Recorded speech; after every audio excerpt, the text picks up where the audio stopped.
Alright, so in today's video, I got the Platinum Trophy on Ghost of Yotei, the brand new game from PlayStation and Sucker Punch Studios that literally just released a few days ago. Now, I Platinum Ghost of Tsushima a while back now, and it was one of my most favorite Platinums for quite a while, and seeing as this game is a direct sequel to that, I had a blast once again. However, I wasn't quite the fastest person to Platinum this game, and I want to give a huge shout out to the 40 or so people ahead of me. You guys definitely stink, and I know that for a fact. Anyways, the game in total has 54 trophies, including the Platinum Trophy. It took me just over 30 hours to finish, and it's estimated at between 50 to 70 hours if you take your time like a good person. I am not such a good person, so that is why I did this so much faster. In total, from the Power Picks Trophy Guide on this game, there is 5 stages going through the story, side content, collectibles, bounties, and just your natural cleanup stage. But starting off today, I just sat in queue waiting for the game to release like a good little boy. And once the time struck midnight, they let me in. Just kidding. They did not, and I want a refund. No, I'm just joking. I don't actually understand why it did that. But hey, after watching the game again, it did let me in this time, and I pretty much just immediately got into it. One of my most favorite things about this game is the loading times and how seamless the game moves in that aspect. For example, there really isn't a title or start screen, and you kind of just appear in game, which is dope. And the entire backdrop or goal for this game's main story surrounds what happens right at the start or the intro. And it's very similar to how the previous game in the series began as well, but this time we got our ass kicked with basically no retaliation. These people named the Yotei 6, ran by Lord Sato, came into our main character's home when she was a child, and not only destroyed the place setting it ablaze, but they also killed both our parents and our brother as far as we know, before stabbing us and then just walking away as the poor little girl bled out. If that isn't a revenge story arc, I don't know what else is. But then you swap the current day and the girl lived, of course, because that is today's story. Her name, by the way, is Atsu, and the second half of this intro of sorts relates to us taking revenge on one of these 6 people who were involved with everything, that being a man named the Snake, one of the Yotei 6 as I just stated. And the fight against him is honestly not fair at all. The guy had been drinking all night up to this point, and this gets brought up by a lot of NPCs for the entire game, which is very hilarious. And it's not good at all for our reputation, being known as only able to win a fight when our opponent is wasted. Regardless though, we did kill the Snake and avenged our family one tiny bit. However, you also do, I guess, quote unquote, die along with him. We traded, I guess you could say. Nobody is ever picking up the barbell they racked up. That's the real crime here. But then you do come back to life, and that's why this whole game is called Ghost of Yotei, because we died and we are now like a ghost, you know. It makes sense, I promise. Anyways, it's now daytime, and it's time for us to really just go after it with the main story and the trophy grind. Before we do begin though, just look at this amazing horse ride. So cinematic. This game really is beautiful. I think they absolutely nailed that aspect once more, and you gotta love it. I just felt like a majestic horse in the fields. And speaking of horses, tell your mother I'm expecting her call. Anyways, as I was saying, stage 1 of this game's trophy is just beat the main story. Not a single trophy, quest, or literally anything in this game is missable. You'll love to see it. Recently, we have been blessed with new games not having atrocious missable parts, and I personally couldn't be more grateful. Now, just like the previous game, the story functions in a very similar structure, with us eradicating the bad people on the island we reside in. This time, pretty much just trying to take down the Yotei 6 and Lord Sato as the main story goal. It does go off into a lot of different lore and directions with friendly forces assisting us for the most part, but seeing as the game just came out, I'm not going to go super in depth with all of that, because I don't want to spoil it too much for those of you that can't get the game quite yet. We are still doing the $70 for a game, huh? Kinda thought that would change, but alright then. Shout out to Nintendo for ruining the industry. Love to see it. But yeah, as I was saying, the story revolves around us doing revenge and stuff on the bad guys that murdered our family. You know, the typical base story setting for any game, to be honest. And the next trophy I got was just called Memento, from personalizing a scene in photo mode. And I actually did this on complete accident when I accidentally went into photo mode and just pressed buttons by mistake. So yeah, the trophy popped right here, and I was more surprised than when my parents said I'm adopted. Dad, if you're out there, I don't love it. But then I would finally get a new story trophy about 3 or 4 hours in from showing mercy to the innkeeper's daughter. And this was relating to a girl named Oyuki, who had a major part in the game's story, as she used to be associated with the bad side we are fighting against, being the Kitsune, a member of the Yotei 6, by the way. And this is also a secretive title in their ranks themselves, and we sort of just beat her out of that, and then she agreed to give it up and join with us as a friend and ally. After doing all of those missions relating to her, which was most of the beginning of the game, this trophy pops. The next one was then called 2 as 1, and it's from completing a successful standoff or assassination with a companion. Many times in this game, you get this opportunity, and near the ending, if you don't have this trophy, I would be utterly shocked. And I actually think it's unmissable, because there is numerous main missions where you have a companion with you assisting in either stealth or just fighting in general. And in this main mission I was doing, I had a companion, so I just performed a double assassination with their help, and the trophy popped easy peasy. The next trophy I got was called the Kitsune, from sending Sato's spy master back to the shadows. And as I said earlier, the Kitsune is that special role in the bad people's forces, but we actually weren't done fighting it because this mission had us go against another one of them, being a dude named Dojun. And if you can't tell yet, Lord Sato has multiple of these spy people with that same title. This guy was also an affiliate of the girl we helped get out of that controlled life, and she wanted to help her boy get out of that also, but we obviously failed because we murdered him and his lifeless body is now at our feet. Anyways, it was a trophy and here it is. My next one came about an hour later called Naming a Friend.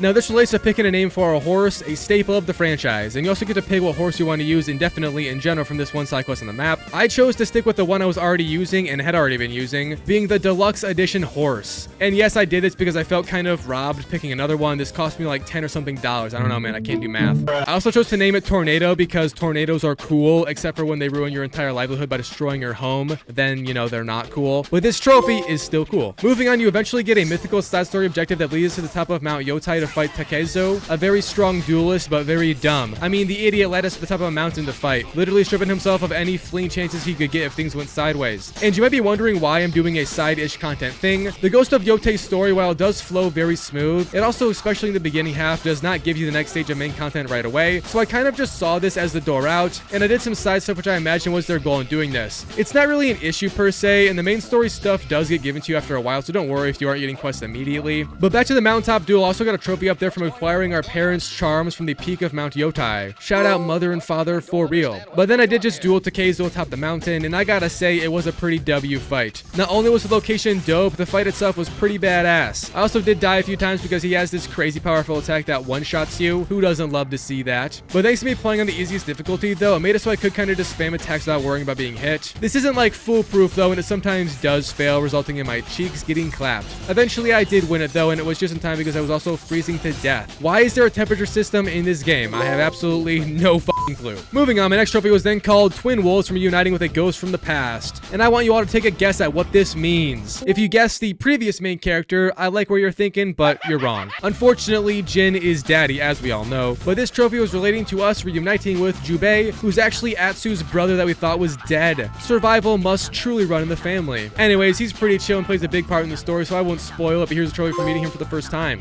About 2-ish hours after that, I then got another trophy called the Oni, from extinguishing the fire of a cruel warlord. And this is main story this time if you're wondering. And for some more lore, the Oni is one of the members of the Yotei 6. Also, the snake is, as I already said, and so was the Kitsune.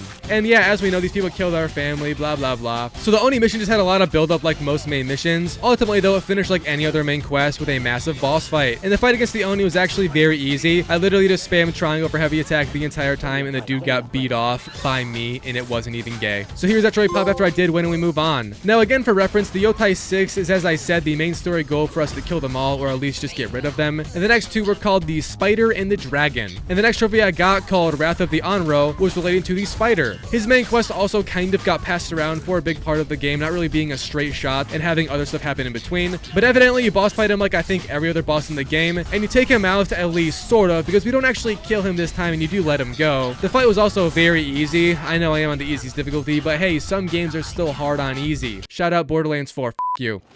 But once defeating the spider, for now the trophy popped afterwards. And then you do the same to the dragon, however it's much more violent this time. And we also do kill him in the middle of a giant war, which was also onset by the spider revealing our location to Lord Sato, but hey, it was pretty hype regardless. And this is also nearing the end of the story, by the way. Also, this game's ending half is fucking amazing. I actually loved it. But here's a trophy from defeating the dragon. Again, his fight was similar to most and nothing crazy happened in it. So the ending of this game then had us go through the spider once more, although it wasn't really suggested by everyone helping us, including your brother, because they need our assistance back home. But Atsu's eyes only saw red. So you make it to the spider in some mountains secluded from the rest of society, and you fight it out. Again, we win because the ghost never dies. But then we get a very big lore drop, and it's honestly pretty sad. We literally killed the spider's entire family, being, you know, the Yotei 6. So now he is just like us essentially, and Atsu finally realizes what she is doing and she feels bad. So we again don't kill the spider and we let him go. The trophy then pops from that mission. Now before we talk about the ending of the main story, I got a trophy called Like Father Like Daughter from fully upgrading the Wolf Blade, which is our main katana, and here is that. But then we did begin the final strain of the story and the point of no return, as they say, for the moment. After this though, it does just send you back, so it's not really a point of no return, just a temporary one.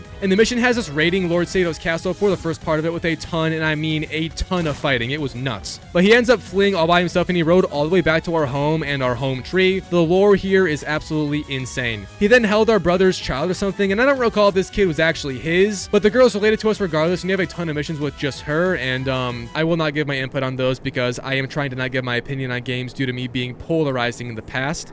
But evidently enough, we boss fought Lord Sato finally. And it's actually a very hard fight with some preset death moments that I think you have to die in, or I just did and they wrote it in anyways, which if they did do that, then huge shout out Sucker Punch, I love it. But ultimately, this motherfucker kills our brother, and then we just win all out on the bitch, ending with us on top, disarming him with one final swing, then taking his sword and killing Lord Sato with his own weapon. Masterclass action ending. There is then a lot of dialogue, credits, cutscenes, but here's that final main story pop. So moving on with the trophies, because we aren't even close to the platinum, I began next doing stage 2, the side quest focused stage, along with mixing in some of stage 3, the bounties, because they kind of both intertwine here and there, and they're also very similar in many ways. Before some more backdrop, not every side quest is needed for trophies or even gives trophies, but a lot of them rather give you items and things you just need in general for other trophies and just stuff like that. The first trophy I got here was called the Way of the Yari, from doing all the quests related to the unlock of the Yari, which is one of the 4 melee weapons you can use in the game. And it's also advised to honestly get this before finishing the story along with the other gear ones, just because it makes it a lot easier. I was unaware of that, so L on my part, but hey, information is limited when I first started, my apologies. Moving on, I was then just doing more side stuff, and I got a trophy called Brush Fire from killing an enemy by catching grass on fire. Did I mean to do this? 100%, and I definitely did not scuff up the shot. I have no idea what you're talking about. Here's a trophy. I then got one called Gift for Destruction, from helping Ina fend off Oni raiders. This is just yet again another side activity, and it had us literally do what the trophy described, fending off raiders. One of the activities you do more than anything else in the game, and once I finished with it, the trophy popped right here. I then unlocked the Odachi, which is again just another weapon that I did not have, and it would have been very nice to have it at my disposal when playing the normal game. And I should also correct myself, there is 5 usable weapons. I forgot that big ass thing you can use is like off to the side of the weapon wheel, my apologies. But this again just functioned like the previous weapon side quest, having us do a bunch of training, objectives, and then finally getting set free with it and the trophy popping. Now while you play this game just in general, occasionally enemies will give themselves up and let you interrogate them in return for information, they get their lives. And doing this 10 times or having it happen to you 10 times gets you the trophy called Very Persuasive.